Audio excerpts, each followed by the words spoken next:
Hey, Mike on Monday coming to you. Sorry, a little distraction there. Couple things that I wanted to mention today. One, the value of Roundup Ready crops yet and where they fit, along with how long does it take for my burn down to work for me. So let's start with those Roundup Ready crop values. One of my co-workers took a quick snapshot of this week. It's an old alfalfa field coming out up on the high end here. Is actually a year and a half older Roundup Ready alfalfa than the portion below.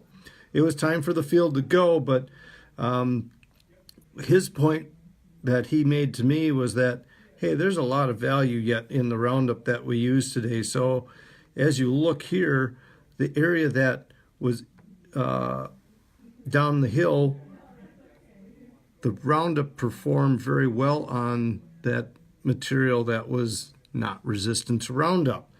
His point was it's still a very valuable tool, and I believe he is absolutely correct. When it comes to weed control in the grass family, bar none post-emerge, there's nothing better than Roundup out there today. For years we've been talking about, or at least trained on, resistant weeds that goes back all the way into the 80s. And for the most part, it was always put something with the chemistry that you're using.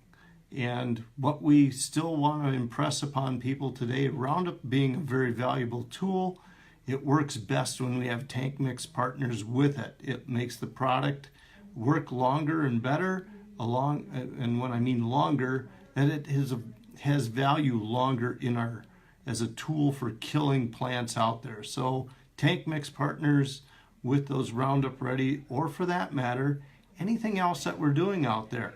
Use partners to improve performance and the ability of that application to do its job for not just today, but into the future as well. Second thing, how long does it take for my burn down to actually work? And that question's been coming through fairly often the past week or so, as a lot of burn downs had gotten out there, but we've moved into cold, cloudy, rainy, so everything out there has slowed down. And the reason that you're not seeing the color change out there as quickly is because those plants are moving very slowly.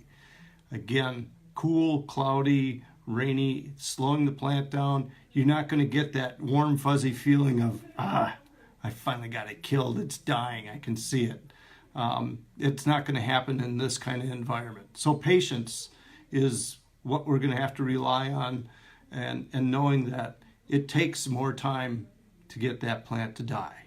But speaking of patience, as the season continues to get compressed, as we get rained out again and again and again, it will take a lot of patience for us to get through this season. So with the compressed season, we're asking that everyone think about planning ahead, get all those things that you need on farm that's ready to go when those fields are ready to go. So fill the fertilizer, the chemistry, the fuel, what have you.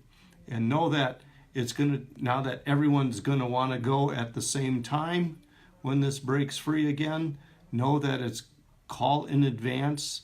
We normally ask for a half a day's notice to get things done. Give us that window of, hey, it'll be ready at noon, and I need to be back in that field by 3 if you can get in between that noon and 3 as an example. That helps us out tremendously in running our business to be efficient, as well as getting your product to you in a timely fashion. With that, stay warm and pray for some more sunshine. Mike on Monday. See you next week.